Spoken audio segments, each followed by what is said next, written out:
instrumentalist Anton Paras. Hi, Anton. Hello po, hello po. Maraming salamat po sa mga vloggers and mga media sa pagpunta dito, and I hope marami po kayong makuha tungkol sa akin po.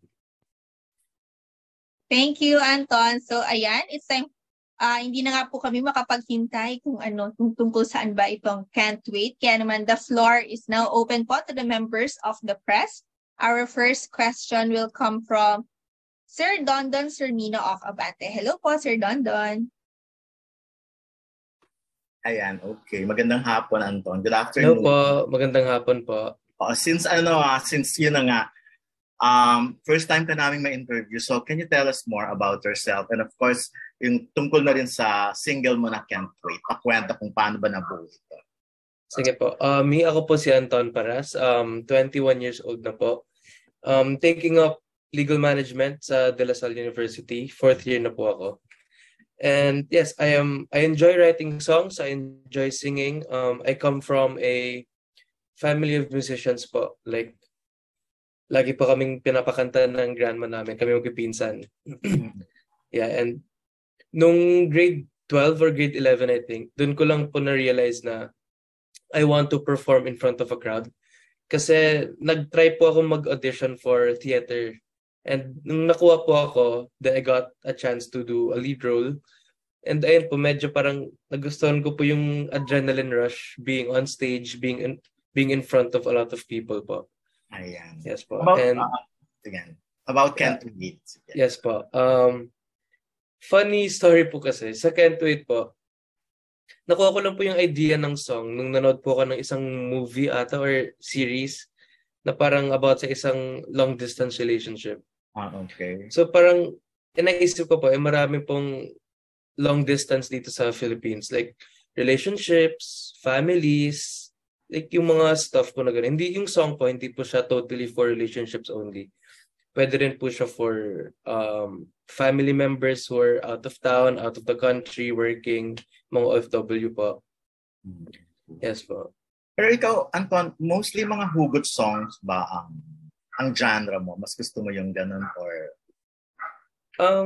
Para sa akin po kasi parang mas madali pong tumatak sa tao if may paghuhugutan po yung song. Okay. So as much as possible po, tinatry ko pong gumawa ng song na yung may makaka-relate po. Okay. Marami ka bang hugot sa buhay? Hindi naman po masyado. More on experiences po ng friends. I mean, kasi yung songs ba based on your parang personal experience? May mga ganun ka bang situation? So far, wala pa naman po. More on sa mga nakikita ko po sa environment ko po, mga kwento ng friends, mga ganun po. Doon ko po parang hinuhugot po yung mga songs ko right now. Ayan, last song na lang since marami pa naman magtatanong. Sino ang mga dream collab mo? Since di ba sa music naman and sa social media, usong-uso ang collab. So, ikaw, sino ang mga dream collab? Gusto ko po talaga makasama sa isang kanta si Miss Julian San Jose. Lagi ko po yan sinasabi kahit before pa po. Yung mga first interviews ko pa lang po sa sino gusto mo mga collab? Lagi ko po sinasabi si Miss Julian San Jose. Parang super nagagandahan po ako sa voice niya and feel ko po parang kaya ko pong mag-compliment doon po sa voice niya. Okay, so, pero hindi pa nangyayari? Never mo pa siyang... Wala pa po. Never ko pa po siya na-meet. Talaga? Kahit, hindi ka ba nagpupunta ng like, sa studio ng GMA or... Wala pa po. Minsan, like, ilang times pa lang po ako nakapunta and wala po siya. Ayan, so ngayon, dahil last na talaga, so since nasabi mo na si Julian, so meron ka bang gustong sabihin sa kanya for sure pag na-post namin to, makakarating naman sa kanya? Yes po. Hello po, Miss Julian San Jose. Sana po makasama po kita sa isang kanta, either original po or kahit cover lang po. Sana po maano po natin. Ayan. Thank you very much, Anton. And good luck. Thank you po. Maraming salamat. Thank you po. Thank you po, Sir Dondon. For our next question po, tawagin naman po natin si Sir Jerry Donato of Philippine Star. Hello po, Sir Jerry. Ayun. Hello po. Good afternoon po. Anton, congrats on this Thank you po. single. I think, tama ba ako, Anton? This is your third. And then, yes po. Can you tell us about those two previously released songs? Tas ano yung pinagkaiba nitong Can't Wait as compared dun sa dalawang nauna? Yung first release ko po under GMA po is All I Need.